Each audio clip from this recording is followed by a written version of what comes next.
You don't fight with honor. No. He did.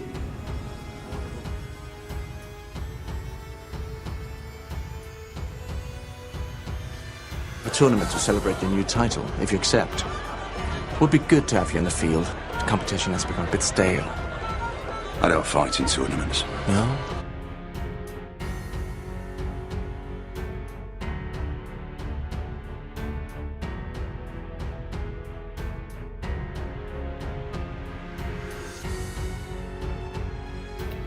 Welcome to the first 68-person Game of Thrones battle. Can you explain the rules? Alright, so here are some of the rules that we've laid down when choosing the field of 68. No animals, no magic, no giants. It's the show version of the characters, so if you're a book fan, sorry about your luck. It's just the show. And it's whatever the character is in their prime in the show. So, for example, Jaime's going to have his hand, and Robert's going to be old and fat. So, those are some examples. Flashbacks aren't included.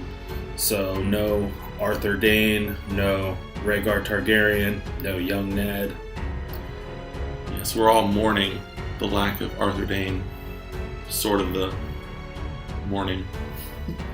And then no Blood Riders or Sand Snakes.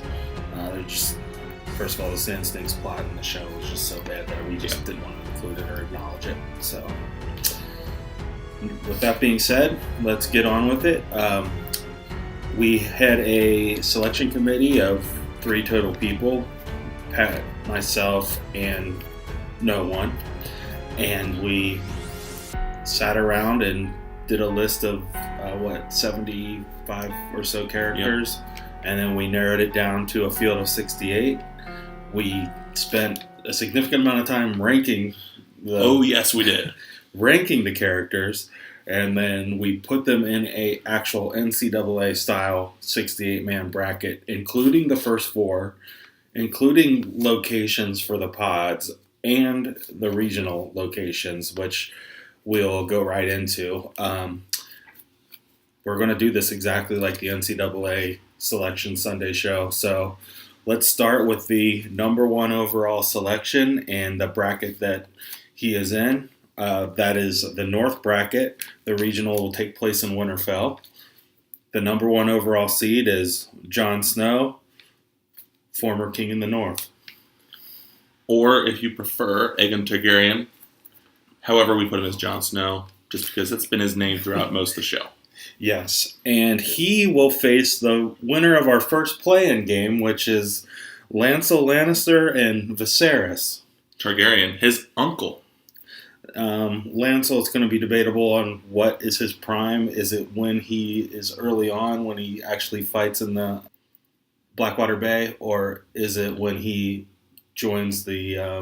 I think it's when he's a Sparrow, personally. Because he's just psycho. Because he's just weird. Yeah. I wouldn't want to fight that guy. That's the Of course, he's a 16 seed, so maybe I Yeah. would want to fight him out of the other ones. And Viserys, we saw him with a sword, trying to steal a sword in the first season, and I don't think he ever used it. It didn't go very well for him. No. That's around the time he got crowned. Yeah, he did get his gold crown. Yeah. But that matchup will face the winner of the 8-9 matchup, which is Yoren versus Gren. Can you give us some background on these characters? For those of you who don't remember, Yoren is the man who takes Arya back from King's Landing and is trying to return her back to the north. Gren, if you don't remember, is one of Jon Snow's friends, and he spends his last moments trying to keep a giant from breaking through at Castle Black. So, and you remember him for picking on Samwell early on in the show. Yeah. And then we go to our 5-12 matchup, which is Euron Greyjoy versus Sir Ilyn Payne. Can you give a background? You all know who Euron is, but can you remind everybody who Ilyn Payne is? So Ilyn Payne, you may remember, is the King's Justice, the one who took off Ned's head. He was a knight back in the day before he became King's Justice, so he has some experience with things other than just, knocking off the heads of unarmed men. So He's it old. should be a good fight. Yeah, he's old, but we'll see. And then the 4-13 matchup, Robb Stark Ooh. versus Mira Reed. And Mira is obviously the the sister of Jojen Reed, and they are with Bran on his adventures. And you all know who Robb is. And let me take this opportunity to say, the top 4 seeds we tried to get. We ranked the top 4, 1 through 4 on each seed line, and we tried to put them just like the NCAA does in the closest region that would be best for them. So that's why Robb's there and Jon Snow, which is a potential Sweet 16 matchup. Which that would be. I'm excited for that fight if that happens. So let's move on. The 6th seed and the 11 is our play-in game for the last 4 in. The 6th seed is Benjen Stark, and the 11th seed is Stannis Baratheon versus Mance Rayder. I think they were the last 2 that we thought of, so that's why they're in the they probably drop a little lower than they normally would have been, but it happens. And let's move on. We're going to the 3-14 matchup, which is Ned Stark versus Tyrion Lannister. Wow, this is quite a size differential. I don't remember putting Tyrion as a 14, but apparently we did. Hey, he's a 14. Yeah, he's killed people in battle. Yeah, he wields an axe like very few can. Yes, and then the 7-10 matchup, Theon and Ygritte. So I think you know who both of those characters are. And then the 2-15, Barristan and Davos Seaworth. Well, Davos Seaworth has self-admitted that he is not good in a fight, so... He did participate in Battle of the Bastards and survived. He did. So there's that. And what's your overall take of the North bracket?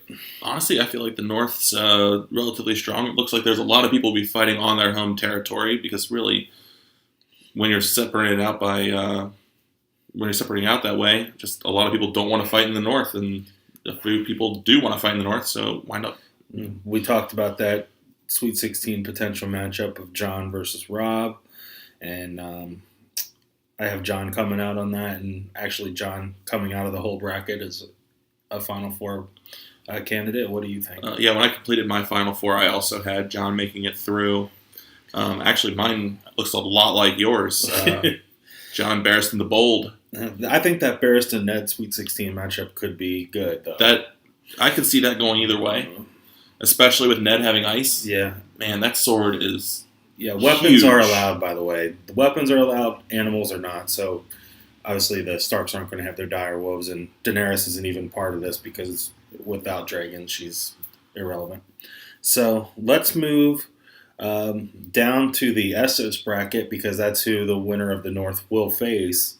So let's go with the number 1 seed in Essos, which is the Mountain, and he will face the 16 seed Hot Pie. Hot Pie. So, friend of Arya Stark. Yeah, baker of pies. We all know who Hot. I mean, if you're a casual fan, I think you know who Hot Pie is. And then that winner will take on the winner of the 8-9 matchup, which is Gendry or Gendry, I've heard it pronounced both ways, versus Qhorin Halfhand. And what do you think of that matchup? That's a good first. I am super excited for that matchup. That's a good 8-9. That's a good first day matchup right there. I don't feel good about either's chances if they win to go on to fight the Mountain, but I do think that both of those have a very good chance of winning that round. And then the next 5-12 matchup we have is Syrio Forel, and he will face the 12 seed Nestler Royce. Can you give us some background on both characters in case people forgot? Syrio Forel, if you don't remember, if you don't recall, was Arya's water dancing master who started to teach her how to fight with a sword. He was also the first sword of Braavos, Honestly, I feel like he might be a little Understated. underrated. Yeah. But really, it's just, I think it's partly because Yeah. we didn't get to see much from him. You know, strength of schedule does play a role. He fought off a bunch of Lannister men all by himself with a wooden sword. So, I think that should be taken into Pretty darn consideration. awesome. Nestor Royce, if you don't remember, is he's one of the Knights of the Vale. He's basically the lead Knight of the Vale, the second in command after Robert Lysa Arryn. Okay, and Or then John and Lysa Arryn, sorry. let's move on to the 4-13 fan favorite, I'm sure, Arya Stark versus the 13 seed Roose Bolton. Roose is Ramsay's father, and Arya is self-explanatory. Oh. You know, we don't make stories, but Arya Stark was his cupbearer for just an episode or two. Way back in, like, season 1. Or was that season 2? That was season 2. I couldn't remember if that was. I thought that she was the cupbearer of Tywin, or is there another? Well, she did both. She did both. She did okay. both. She was Tywin's and then Okay. she was Roose's. Okay. Well, yeah. So there's a little bit of storyline going on in this matchup, which we did not do this based on storylines. did we? Right. And then the 6 and 11 is Grey Worm, and then our other last 4 in play-in game, the Waif and Gior Mormont. Oh, man. So the Waif is, if you don't remember, she's in the when Arya goes to train. She is the one where Arya knocks the candle out and fights her in the dark. So that's the Waif, and then Gior is Jon Snow's mentor, and the original. What should I say here? The original. Bearer of not Longclaw. Longclaw. Yeah, that's what I was trying to get to. Grey Worm is obviously, part of the Unsullied, the leader of the Unsullied, a very good fighter. He, Dario, and Jorah sacked a whole city by themselves. So. Yeah. Speaking of Dario, the 3-14 matchup, Dario Naharis versus Edmure Tully. Yeah, I'm kind of wondering how Edmure wound up with a 14 instead of like a, I don't even know what. Our 14s are pretty weak so far. Yeah, that's true. So, But he did take that mill, though. yeah. And Very important. He took one for the team, marrying who he married. For the Well, he sake of wound the up show. not taking it for the team when everybody on the team died except for That's him. true. So, That's a good point. yeah. It's a good point. And then a 7-10 matchup of Hodor versus everyone's favorite joke, who actually is supposedly good in battle, Dickon Tarly. So I think Hodor has brute strength, but here's a chance of an upset here. Definitely, because, if you look at Dickon Tarly, he is a big man, especially after they switched actors, Yeah. and he became a much larger man in the 7th season. So our 2-15, so Hodor and Dickon, congratulations if whatever one wins, but you have to face either Khal Drogo or Joffrey Baratheon, which... I have a good, strong feeling about how that one's going to go. Yeah, and Khal Drogo may be underseeded. He may be the 5th one if we had 5 ones, but there he is. And I actually like Drogo to come out of this bracket here. I think the Mountain's going to get upset early on. I know you don't agree with me that Syrio might take him out, but I think Syrio's the perfect type. But I have Syrio upsetting Arya, so I have the Mountain making it through, and Drogo facing him, and Drogo getting the win. that is one solid Elite 8 matchup. And really, the only reason I picked it is there's a scene way back in the first season where Drogo's fighting one of the other Dothraki, and he fights him unarmed and is able to dodge, work his way in, and then rips the guy's tongue out through his throat. Yeah. I'm kind of hoping for a repeat. Yeah, and as we mentioned earlier, Viserys was killed by Drogo as well. Yeah. But let's go over here to the south, which the regionals will be played in Dorne. The number 1 overall seed is one of my favorite characters from the whole show, Oberyn Martell, and he will take on Lord Varys Well, at the 16 spot. What do you like Varys' chances in that one? I do not at all. Unless our Oberyn gets too cocky. I don't think too cocky is an issue against Varys. If Varys gets a hold of his ankle, he's not going to be able to pull him down like the Mountain did. That's true. What about the number 8-9 matchup? The Lord of Bones versus Yara Greyjoy, which I think is another solid 8-9 fight there. Honestly, I don't know how that one's going to go.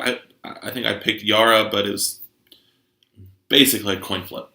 All right. And then let's move down to the 5-12. We got the Blackfish versus Meryn Trant in the 5-12. I think the Blackfish wins. We saw Meryn Trant get killed by a girl, so a little girl at that. Train girl. True, but also we see the Blackfish, fight his way back into River Run and take over the place. And man, that guy, he can shoot an arrow a long way. That's for sure. Like me some Blackfish. So let's move on to the 4-13. Loras Tyrell versus Jory. Can you give everyone a quick recap of who these two are? So Loras Tyrell, as we probably know, is Marjorie's brother. Also, way back, he's Renly's lover, which causes a whole bunch of issues later with the Sparrows. And Jory Cassel is the son of Roderick Cassel, who you might know as the dude who has like the beard that wraps up, crazy looking. But Jory's also the head of Ned's forces that he takes with him to King's Landing. So Ned clearly trusts him. And he's one of the ones that lasts a decent amount of time when those Lannisters are ganging up on them. Loras is built as one of the better fighters at the beginning of the show. So yeah, so he's well seated at 4.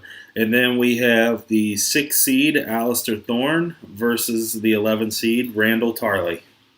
Can you go over these two characters? They might be. Man, Alistair Thorne, as you might remember, is at Castle Black. He's the one who's kind of in charge of training the new recruits before they get chosen into which group they're going to go with. Jon Snow and he do not get along at all. And Jon Snow eventually becomes, what's the word I want? Title? Lord Commander. Lord Commander. There we go. Anyway, Jon Snow eventually becomes Lord Commander and tries to bury the hatchet a little bit with Thorne. Randall Tarley, father of Samwell and Dickon Tarley. As you might remember, he does not like wildlings at all. Kind of betrays himself later in the show when he decides to join with Cersei against Olenna Tyrell. So original wielder of Heartsbane, which Sam steals. Yes. Lots of cool stuff going on there. And then fan favorite, the 3 seed Tormund, Giant's Bane, versus Polliver. Everybody knows who Tormund is, but can you remind everybody who Polliver is? So Polliver is also called the Tickler, and he is with the group that takes Arya captive. He's the one that steals her sword, and he's the torturer basically for that group. If I remember correctly, Jacqueline takes him down. I believe so. As one of the no. Polliver, no. Polliver. Arya kills Polliver later when she and the Hound go into that bar. I was thinking of that tavern. Different. Yeah, you're right. And then the 7 seed Dolorous Ed, who is the current Lord Commander of the Night's Watch as of Season 8, Episode 1. Yep. And he takes on Vardis. So Vardis Egan. He is the premier Knight of the Vale at the very beginning. He gets into that fight with Bronn. Honestly, I think if Lysa Arryn doesn't give him a hard time and distract him, I think he probably pulls through that fight, but she's an idiot. And then your 2 seed, Brienne of Toth versus the Little Bear, Lyanna Mormont. Man, if Lyanna Mormont had had more time to prepare for this battle, I feel like it might have been good. Actually, more importantly, I feel like it might not have been a 15 seed. She might have moved up, but unfortunately, we haven't gotten to see her do much. And then I, just based on what I've filled out, I would think that maybe Tormund and Brienne face each other in a lover's quarrel. Oh my gosh. In the Sweet 16. I do believe that's going to happen. And I honestly think that if it wasn't Brienne, Tormund might win that battle, but I think he can't do that.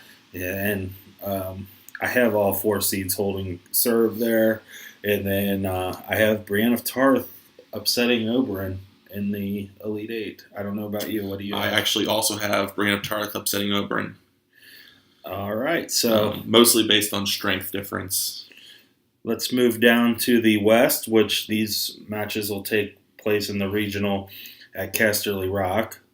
The number 1 overall seed is Jaime Lannister. He's known early on as one of the 3 best swordsmen in all of Westeros, so just based on that alone, he's got to be one of the top 4. Oh, definitely. So, and he will take on the winner of Robin Arryn and Littlefinger. And we all know Robin Arryn is Lysa's son, who is very close to his mom. A little too close, possibly. Yeah. And then Littlefinger, we all know. So that's a good first 4 matchup. Who do you like in that matchup? I think I like Littlefinger just because Robin can't really do much. I would also agree Littlefinger, but by a hair. And then in the 8-9, one of Pat's favorites, Great John Umber. Oh, I love Great John versus Umber. Robert Baratheon. As we discussed before, Robert would be really high if this was including their whole lives. But here he drops to a 9 seed. And then we have in the 5-12, Jaqen H'ghar, which he can't use any of his magic in this. True. And then he takes on Balon Swan. Can you remind people who Balon Swan is? Balon Swan is one of the Kingsguards at the beginning of the series. And, we don't get to know much about Balon Swan in the series. We know more about him in the books, but that doesn't matter in this particular thing. And then the 4-13 matchup, which would be Bronn versus Tywin. What do you think in that? Well, first off, we only see Tywin wield a weapon one time, and that's when he is carving up that deer, but he carves it pretty well. Yeah. However, Bronn has fought many people and has pretty much always come out easily on top. And then and he doesn't fight with honor. He does not fight with honor, but he did. And then the 6-11 matchup is Beric Dondarrion, who is the fire sword wielding guy, versus Thoros of Myr, who is the guy who brings him back from the dead. And the other fire sword wielding guy. It's a battle of the Brotherhood without banners, the BBB. That's right. I'm excited for that fight. Just because it'll be the most flashy fight we're going to see. Yeah, and Beric dropped in our rankings because he dies in battle a lot. So, well, look at the people he dies to. He dies to the Mountain and the Hound. Yep. Yeah, that's true. Like, what are you going to do? Yeah. Well, and then let's go down to the 3-14 matchup. Jorah Mormont, who is Daenerys' right-hand man throughout most of the series. And then he'll take on Podrick. Podrick Payne. And it's the best of Podrick. So I think we're at the best of Podrick right now because he's been training with Brienne all this time. So he's continuing to get better. We'll see what he does against the Battle of Winterfell. I'm not sure. Sir Jorah Mormont, I don't know. That guy has gotten through a lot of fights I never thought he would. So I mean, Jorah fought in the gladiator pits and came out on top. So. Fought one of Drogo's blood riders and came out on top. 7-10. Remind people who Locke is, and we all know who Ramsay Bolton is. Well, if you're trying to remember why Jaime Lannister doesn't have a hand, Locke is the exact reason. Locke's the one who cuts off his hand. He also goes up and spends some time with the Night's Watch and goes with Jon Snow to Craster's Keep and meets his end there. And then let's go to the 2 seed, which is the Hound, versus the 15. I'm sorry, Ollie, for the Watch. Ollie has 2 kills to his name. He's killed Ygritte. He stabbed Jon Snow after a lot of other people did, but yeah, I mean he gets credit for partial kill. Yeah, it's like a sack in football; you get partial. And he's the last one, I believe. So in this bracket, I have in my Elite 8, I have Jaime facing the Hound, which I think it's. I mean, if you have tickets to that regional, that'd be a fun regional to watch. Oh my gosh, yes. I do have Jaime pulling it out and getting to the Final Four. not to be boring, but I also have Jamie fighting the Hound and Jamie making it through. What about just speed more than anything else? the Jamie Braun, Elite Eight Honestly, matchup? I feel like that might be like, the Final Four matchup before the Final Four matchup kind of thing, where maybe that's the one that determines, because I think Braun against the Hound would also go Braun's way. Where John Calipari would come out and say, this game should have been in the Final Four. Yep. I think that's one of those times. So let's go through and talk about the Final Four. We both have the same Final Four, I believe. Yeah. So who do you like, Jon Snow out of Drogo? I spent a lot of time looking at that matchup and trying to decide which way that would go. Drogo's stronger. He is fast. I picked Jon Snow, and honestly, I picked it mostly because of the reach of his weapon. Long Claw is a little bit longer than the, I don't even know what they're called, the curved weapons that the Dothraki use. And also, Drogo is a better fighter on his horse, and he's not allowed to use his horse in the battle. So there's that. And I also went with Jon for similar reasons. And, he was that episode, Battle of the Bastards, he looks like a really good fighter when the battle's going on before he gets into the mosh pit. I think the hard part to do with this is to differentiate between like a duel and a battle, and a tournament fight and a battle. Honestly, we see lots of different types of fighting in Game of Thrones, but not much one-on-one action. We've seen Brienne versus the Hound. Yep. We've seen a couple here and there, but nothing that's going to tell us who's going to win this bracket here. Right. So. On the other side, we have Brienne versus Jamie. I have Jamie pulling it out in another storyline. Brienne's got to go through her men to get That's to the true. championship. That's true. Brienne has to go through her men. She has to take down Tormund and then has to take down Jamie. And just kind of like the same way I did with Tormund and Brienne, Brienne is definitely more enamored with Jamie than the other way around. And I feel like that might be a large factor in that fight. It's a weakness, yeah. So we both have Jamie versus Jon. I have Jamie cutting down the nets at the end. I hate to do it, but I also have Jamie cutting down the nets at the end. I think it would be an excellent fight. They both have Valyrian steel swords. Jamie has part of Jon's, what he believes to be his father. Yeah. Honestly, I think I just like Jamie more in this fight. He's got more experience doing this one-on-one fighting kind of thing. Jon Snow gets more fighting in battles, but not so much in the one-on-one arena. So I feel like that might be something that changes a little bit. Jamie in his prime might be too cocky for his own good. He was very cocky in his prime when he was in his prime. He also doesn't have anything to his name for the Kingsguard book. So there's some things like you got to take into consideration. But overall, I think the experience wins out at the end. And Jamie knocks out Jon. And, Jamie's a complicated character. He's starts really, really bad and redeems himself, or hopefully redeems himself at the end. He's about to face trial here in Winterfell. We'll see how that goes. We'll see how that goes. But that's the bracket. What we're going to try to do is maybe go and do a couple different videos, maybe getting some opinions from people we know and try to figure out the way that it will go. We think that it takes more than 3 votes to I would definitely agree. Each matchup. So we're going to get more opinions. We'll probably do 4 separate videos for round 1, and then as the rounds go on, we'll do 4 separate videos until we get to the Final Four, and then 1 video. So there it is, the Selection Sunday. We both have Jamie winning it all, but like we said, we could be wrong. It might not turn out that way. I think a lot of people think highly of Arya. I think a lot of people think that we were too easy with the Mountain.